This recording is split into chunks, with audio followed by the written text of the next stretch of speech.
Assalamualaikum warahmatullahi wabarakatuh. Saya Rahmatul Mahmudah dari Prodi Pendidikan Agama Islam, Fakultas Tarbiyah dan Ilmu Keguruan, Institut Agama Islam Negeri Samarinda.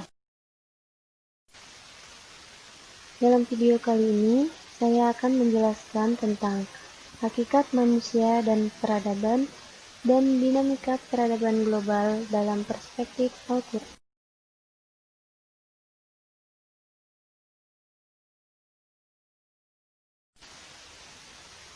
Di materi yang pertama ada hakikat peradaban, yang kedua makhluk beradab dan masyarakat beradab, yang ketiga evolusi budaya dan wujud peradaban, yang keempat dinamika peradaban global, dan yang kelima problematika peradaban.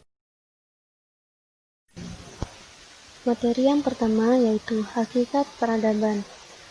Peradaban memiliki ikatan yang erat dengan kebudayaan. Kebudayaan pada hakikatnya adalah hasil cipta, rasa dan karsa manusia dalam memenuhi kebutuhan hidupnya. Kemampuan cipta atau akal manusia menghasilkan ilmu pengetahuan. Peradaban berasal dari kata adab yang dapat diartikan sopan, berbudi pekerti, luhur, mulia, berakhlak, yang semuanya menuju pada sifat yang tinggi dan mulia. Peradaban merupakan tahap tertentu dari kebudayaan masyarakat tertentu pula yang telah mencapai kemajuan tertentu yang dicirikan oleh tingkat ilmu pengetahuan, teknologi, dan seni yang telah maju. Kemajuan teknologi dan ilmu pengetahuan mempengaruhi peradaban sebuah bangsa dan menjadi bangsa itu dianggap lebih maju dari bangsa-bangsa lain. Yang kedua, makhluk beradab dan masyarakat beradab. Manusia sebagai makhluk beradab artinya manusia memiliki potensi untuk berlaku sopan, berakhlak, dan berbudi pekerti yang luhur menuju pada perilaku manusia. Manusia beradab adalah manusia yang bisa menyelaraskan antara cipta, rasa, dan karsa yang mampu melaksanakan hakikatnya sebagai manusia atau monopluralis secara optimal. Manusia adalah makhluk yang beradab sebab dianugerahi harkat, martabat, dan akal pikiran serta potensi.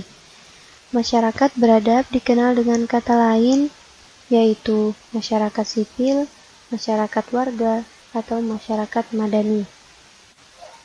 Masyarakat madani sebagai masyarakat yang beradab memiliki ciri-ciri antara lain egalitarianisme, menghargai prestasi, toleransi, keterbukaan, penegakan hukum. Yang ketiga, evolusi budaya dan wujud peradaban.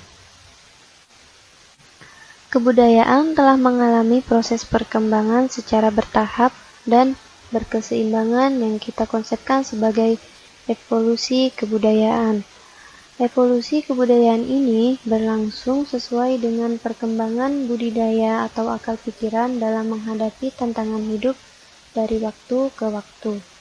Masa dalam kehidupan manusia dapat kita bagi dua, yaitu masa prasejarah dan juga masa sejarah.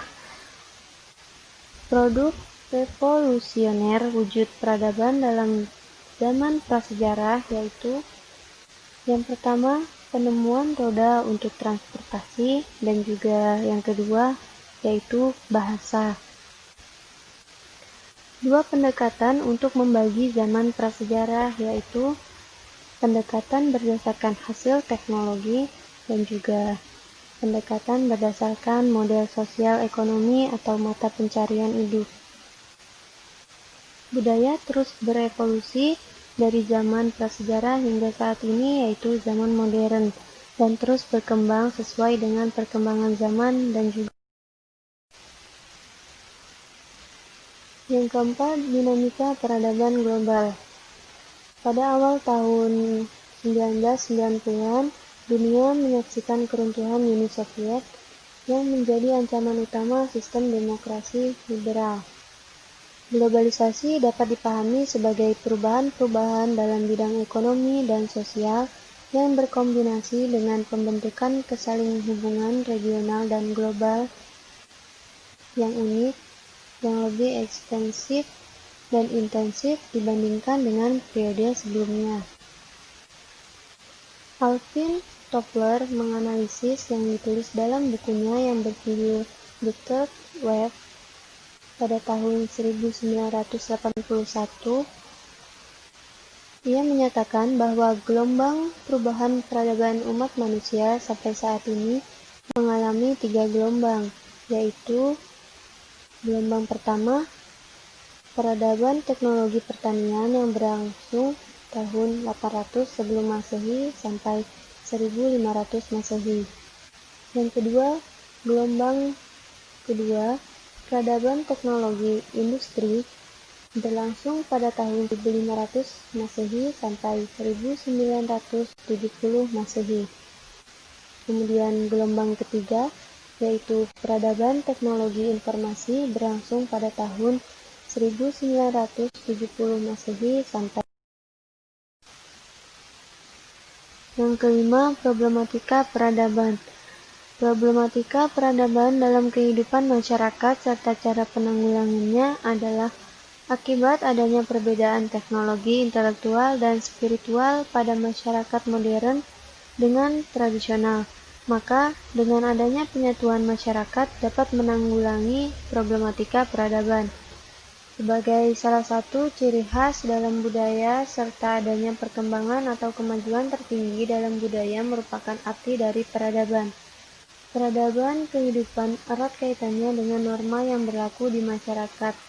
Norma merupakan sebuah pola tingkah laku dari masyarakat yang sudah baku diterima dan diterapkan oleh masyarakat itu sendiri. Banyak peradaban-peradaban maju masyarakat sebagai pedoman oleh bangsa lain, seperti peradaban Yunani, peradaban bangsa Maya, peradaban Babilonia, peradaban Mesir kuno, peradaban Romawi, dan juga peradaban Asia. Dalam perspektif Al-Quran, manusia diciptakan oleh Allah dengan dibekali akal pikiran agar dapat membedakan mana yang baik dan mana yang buruk. Sesuai dengan firman Allah dalam Quran Surah Al-Isra ayat 15 dan Quran Surah Al-A'la ayat 9. Dengan begitu, adanya masyarakat dan lingkungan yang kondusif bagi pengembangan kepribadian menuju kesempurnaannya sangat diperlukan menurut Al-Quran. Membuat kerusakan di muka bumi tanpa menyadari bahwa tindakannya merusak adalah salah satu sifat manusia yang berulang kali disebut dalam Al-Quran. Hal ini antaranya disebabkan oleh kenyataan bahwa manusia menolak tanda-tanda Tuhan yang ada di mana-mana, pada masyarakat yang telah lalu, pada kitab-kitab suci, pada alam yang berkembang dan sebagainya. Jadi, manusia diciptakan dengan akal pikiran harus bisa membedakan mana yang baik dan mana yang buruk sesuai dengan firman Allah.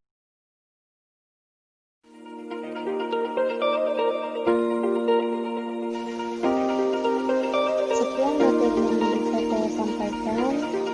Terima kasih atas perhatiannya. Semoga materi yang saya sampaikan bisa bermanfaat untuk kita semua. Wassalamualaikum warahmatullahi wabarakatuh.